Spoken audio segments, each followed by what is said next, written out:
ठंड में छत पर सोने वाला गांव।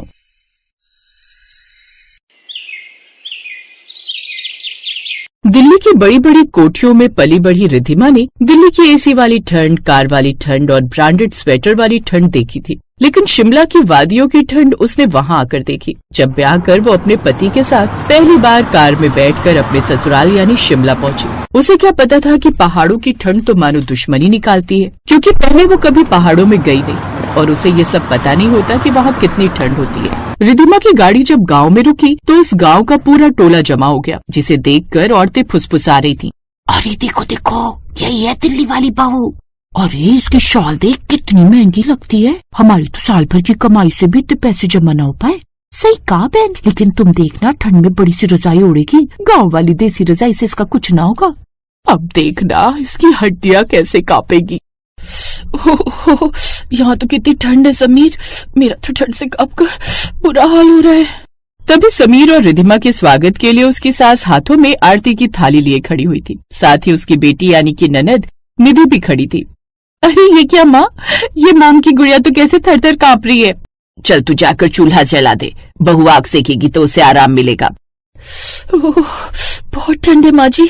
हाँ बहू, यहाँ हर साल का यही हाल है। हम गांव के लोग तो चूल्हे की तपन और दिन की तेज धूप से ही थोड़ी राहत पाते हैं। कुछ देर तक चूल्हे की तपन के पास बैठने से उसे राहत मिलती है। लो भाभी, अब गर्मा गर्म चाय भी पी लो। अरे नहीं, मैं चाय नहीं पीती, कॉफी है तो वही बना दो। क्या कहा, कॉफी? चुप करनी थी, हंस क्यों रही है? हंसू नहीं तो क्या करूँ माँ, आपने भाभी की फरमाइशें सुनी। अरे भाभी, यहाँ कॉफी का पैकेट नहीं मिलता, क्योंकि ठंड में लोगों को बस चाय ही पसंद आती है, वो भी अदरक वाली। कहो तो बना दूं? आप पियेंगी ना तो ठंड भी यूं गायब हो जाएगी और आप अपनी कॉफी भूल जाएंगी, वो अलग। अच्छा ऐसी बात है तो फिर ठीक है, चाय बना दो। फिर कुछ देर बाद अच्छी तरह हाथ सेकने के बाद रिद्धिमा तुरंत अपने कमरे में गई। हे भगवान, शहर में अगर घर में बैठे हुए ठंड लगे तो हम एसी को स्विच ऑफ कर देते थे, लेकिन यहाँ तो वो सब भी ऑप्शन नहीं है। इतने में रिद्धिमा की माँ का फोन आ गया। कैसी है मेरी बेटी? मम्मा यहाँ तो बहुत ठंड है, मेरी तो जमकर कुल्फी बन गई है। रिद्धिमा बेटी, तभी तो तुम्हें कहा था कि उस लड़के से शादी मत कर, लेकिन तू तो प्यार में अंधी हो गई थी। कहाँ तेरा एसी वाला कमरा और गाँव की ठंडी हवा। खैर तू अब अपना ख्याल रखना बेटी और संभल कर रहना। हाँ माँ, कोशिश तो वही कर रही हूँ। ऐसा कहकर रिद्धिमा ने फोन रख दिया, लेकिन रिद्धिमा अभी ये नहीं जानती थी कि आगे उसका क्या हाल होने वाला है। दरअसल उस गांव की एक अनोखी परंपरा थी। ठंड शुरू होते ही लोग छत पर सोने लगते थे, क्योंकि उनके बुजुर्गों का मानना था कि पहली ठंड छत पर काट ली जाए तो साल भर बीमारी नहीं लगती। लेकिन शहर में पली बढ़ी रिद्धिमा के लिए ठंड में छत पर सोना किसी सजा से कम नहीं होता। फिर शाम को समीर ने रिद्धिमा से कहा, रिद्धिमा तुम्हारा भी से ये हाल है तो फिर रात को जब छत पर सोना होगा तब क्या होगा? क्या मतलब तुम्हारा समीर? रिद्धिमा, आज रात छत पर चलेंगे, माँ ने ऊपर बिस्तर भी डलवा दिया है। छत पर? समीर तुम मजाक कर रहे हो ना, इतनी ठंड में कोई छत पर सोता है क्या? अरे हाँ, बल्कि यहाँ तो पूरा गांव छत पर ही सोता है और कहते हैं कि पहली ठंड छत पर काटना जरूरी है, वरना क्या भगवान नाराज हो जाएंगे? बहू मजाक मत करो, हमारे बुजुर्ग कहते आए हैं कि ठंड की पहली रात छत पर बिताने से शरीर में गर्मी बनी रहती है और बीमारी नहीं लगती। ये हमारे गाँव की रीत है। बीमारी नहीं लगती? मुझे तो लगता है मैं ठंड से ही मर जाऊंगी। अब मैंने खाना बना दिया है, चलो चलकर खा लो, इसके बाद सब मिलकर छत पर ही सोएंगे। ये बात सुनते ही जैसे रिद्धिमा के हाथ पांव फूलने लगते हैं और उसके बाद छत पर सोने चले जाते हैं। आसमान में तारे चमक रहे थे और हवा इतनी ठंडी की जैसे हर सांस के साथ बर्फ अंदर जा रही हो। निधि और उसकी सास छत पर कंबल और रजाइयाँ ले जा रहे थे और कुछ देर में उन्होंने सबके लिए बिस्तर लगा दिया। भाभी जल्दी आइए, आज तो मजा आएगा, हवा इतनी तेज है कि रजाई भी उड़ जाए। रजाई भी उड़ जाएगी तो हमारी तो सुबह तक कुल्फी जम जाएगी। ओह गॉड, मेरे प्राणों की रक्षा करना। फिर कुछ देर बाद छत पर पहुँचते ही रिद्धिमा पूरी तरह ठंड से ठिठुर गई। तेज हवाएं उसके चेहरे पर चाबुक की तरह लग रही थी। हे भगवान, ये लोग यहाँ इतनी ठंड में कैसे सो लेते हैं? डोंट वरी रिद्धिमा, ये देखो मैं तुम्हारे लिए गर्म पानी की बोतल ले आया हूँ। आ जाओ, मैं गर्म पानी की बोतल रख देता। उस गर्म बोतल को अपने पास रखना, तुम्हें ज्यादा ठंड नहीं लगेगी। तभी बगल वाली छत से पड़ोस की उर्मिला आवाज लगाते हुए कहती है, अरे पुष्पा, आज तुम्हारी बहू भी छत पर ही सो रही है क्या? हाँ बहन, शहर से आई है ना, पर अब तो इस गाँव की बहू बन गई है तो यहाँ की रीत तो उसे निभानी ही पड़ेगी ना। ये सुनकर रिद्धिमा मन ही मन सोचती है, रीत है ये या यातना? तभी पड़ोस की छत पर कुछ लड़कियां कहती हैं, अरे नहीं शहरी भाभी, मूंगफली खाओगी क्या? इससे गर्माहट मिलेगी। बाय गॉड, यहाँ मुझे ठंड देखकर बुखार चढ़ने वाला है और इन्हें मूंगफलियों की पड़ी हुई है। नहीं, मुझे नहीं चाहिए, आप लोग खाइए। फिर जैसे जैसे रात होने लगी हवा और ठंडी हो गई थी। रिधिमा हर 5 मिनट में समीर से एक ही बात कह रही थी, समीर बहुत ठंड है, हम नीचे कमरे में चले, यहाँ तो मेरी कुल्फी जम जाएगी। थोड़ी देर और सब लोग है ना, तुम अकेले कमरे में जाओगी तो ठीक नहीं लगेगा। और फिर सभी गांव वाले अपनी अपनी छतों पर सोते हैं, देखो तो कितना मजा आ रहा है। क्या खाक मजा आ रहा है। तभी नीचे आंगन से अचानक ठक ठक की आवाज आई। अरे ये क्या आवाज है? लगता है किसी ने दरवाजा खटखटाया है। अब सभी डर कर नीचे भागे। गांव का डाकिया श्याम कांपता हुआ दरवाजे पर खड़ा था। पुष्पा बहन, मुझे शहर से चिट्ठी लाते वक्त अंधेरा हो गया, लेकिन मेरे हाथ सुन्न हो गए। आग तापने की जगह दे दो। तू भी न श्याम, मेरे प्राण ही निकाल देता। चल आजा। पुष्पा देवी तुरंत उसे अंदर बिठाकर चूल्हे के पास ले गई। बहन जी, आज तो ठंड बहुत है, आज रात तो छत पर भी जम जाएंगे लोग। ये सुनते ही रिधिमा ने समीर की ओर देखा, जैसे वो आंखों से बस एक ही बात कह रही हो कि अब तो समझो। कुछ देर बाद डाकिया हाथ ताप कर आगे की ओर चला गया और रिधिमा के ससुराल वाले फिर ऊपर छत पर सोने चले गए। लेकिन अब हवा और तेज थी, रजाई में भी ठंड आर पार चुभ रही थी। रिधिमा ने हिम्मत करके कहा, माँ जी सच कहूँ तो मेरा शरीर सुन्न हो रहा है, अगर आपको बुरा न लगे तो हम कमरे में सोने चले जाएं। देख बहू, रीति रिवाज तो निभाने होते हैं, पर अगर तुम्हें इतना ही कष्ट हो रहा है तो तुम नीचे जा सकती हो। अब रिधिमा के चेहरे पर थोड़ी राहत की चमक आई, लेकिन जैसे ही वो अपना बिस्तर लेकर नीचे सोने जाने लगी, तभी सामने वाली छत से पड़ोसी कमला काकी चिल्लाई, अरे सरोज, क्या आप बहू को नीचे भेज रही हो? ये कैसी बात है बहन? पहली ठंड छत पर सोना जरूरी है, वरना साल भर सर्दी खांसी नहीं छोड़ेगी। बात तो ठीक है बहन, पर काकी सही कह रही है। अरे माना कि नई सैरी बहू है, पर रीत तो सबको निभानी चाहिए। उसे बोलिए छत पर सोने को।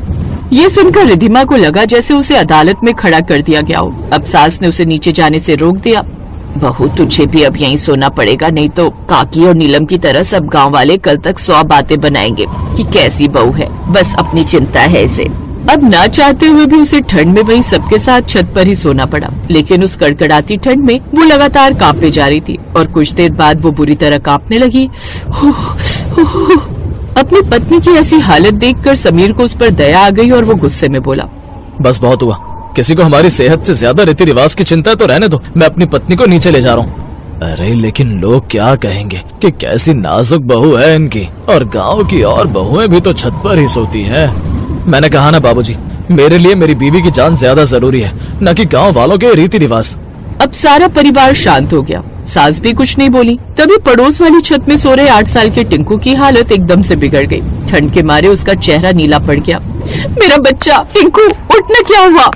हटिए, मुझे देखने दीजिए, मैंने नर्सिंग का कोर्स किया हुआ है। इसके बाद उसने टिंकू को चेक किया।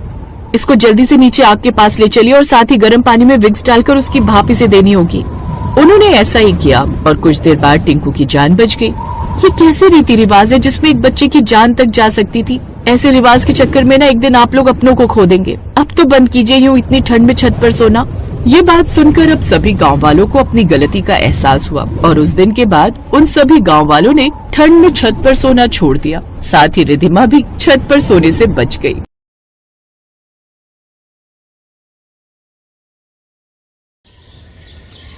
सिवली, मईपा, कहाँ हो तुम दोनों? जल्दी इधर आओ। आ रही हूँ माँ। चल सिवली, माँ बुला रही है। हाँ माँ, कुछ कहा आपने? सुनो तुम दोनों, आज मैं जादू बना रही हूँ, मेरी मदद कौन करेगा? क्या जादू? मैं हूँ ना, मैं करूँगी आपकी मदद। नहीं दीदी, तुम रहने दो, मैं माँ की मदद कर दूंगी। अच्छा, लड़ो मत।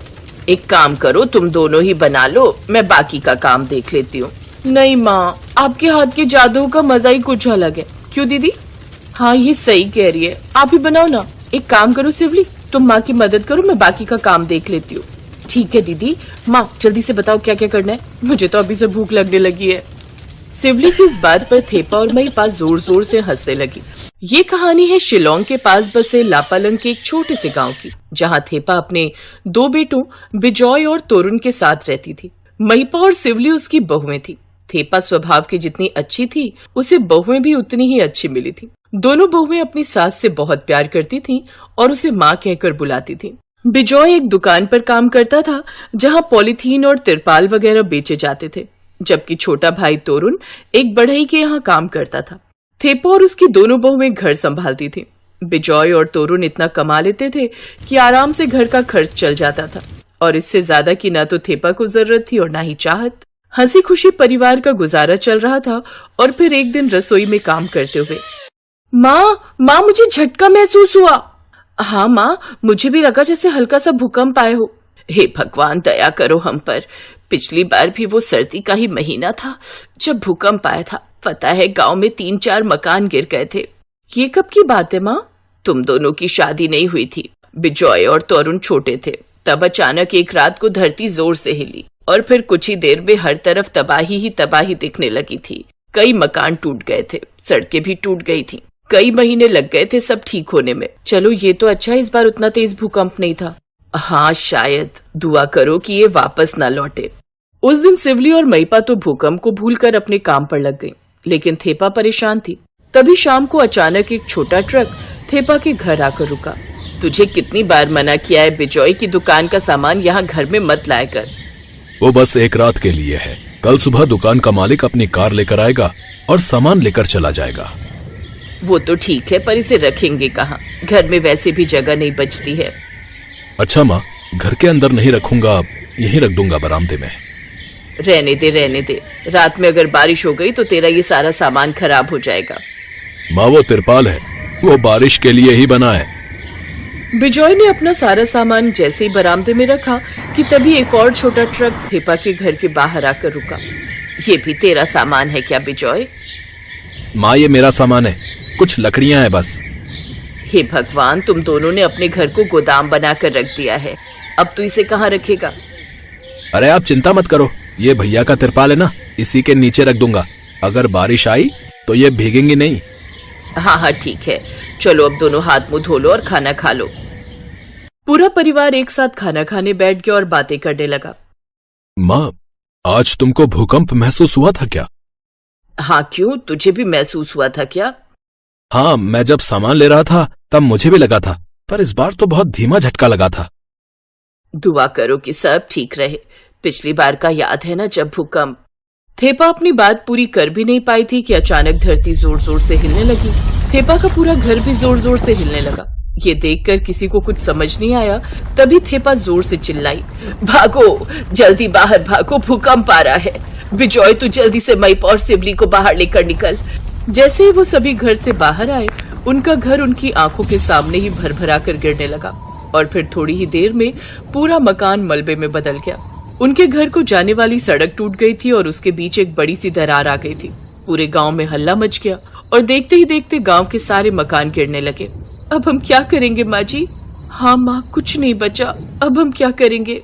तुम दोनों चिंता मत करो, भगवान सब ठीक करेगा। थेपा ने ये बात कह तो दी थी, लेकिन वो खुद नहीं जानती थी कि अब आगे क्या होने वाला है। उनका घर गिर चुका था, खाने पीने का सारा सामान मलबे में दब चुका था और ऊपर से बर्फीली हवाएं उनका बुरा हाल कर रही थी। तभी महिपा ने झट से कुछ लकड़ियां इकट्ठा की और आग जलाई। आग के सहारे वो लोग काफी देर तक बैठे रहे। वो रात बहुत भारी गुजरी। सिवली, माँ को तो तेज बुखार है। ये फोन भी काम नहीं कर रहा है, क्या करूं अब? भैया, जरूर मोबाइल टावर भी गिर गए होंगे। अब हम मदद कैसे बुलाएंगे? हम तो बाइक भी नहीं चला सकते। सड़कों पर देखो कितनी चौड़ी दरार है। तोरुण, कैसे भी करके माँ को ठंड से बचाना होगा। पर कैसे भैया, हम क्या करें? बिजॉय और तोरुण अपनी माँ की ऐसी हालत देखकर बहुत परेशान थे। तभी सिवली की नजर मलबे में दबे तिरपाल पर पड़ी, जिसका एक सिरा बाहर दिखाई दे रहा था। सिवली भागकर गई और महिपा भी उसकी मदद करने को आगे आई और फिर दोनों ने वो सारा तिरपाल खींच लिया। सुनिए, आप और भैया दोनों वो लकड़ियां बाहर निकालने की कोशिश करो। अरे पर तुम करना क्या चाहती हो? हाँ मैं समझ गई, सिवली सही सोच रही है। तोरुण, तुम लकड़ियां निकालो तो सही। और देखते ही देखते उन दोनों ने अपने टूटे हुए घर के सामने एक बड़ा और मजबूत तंबू बना दिया।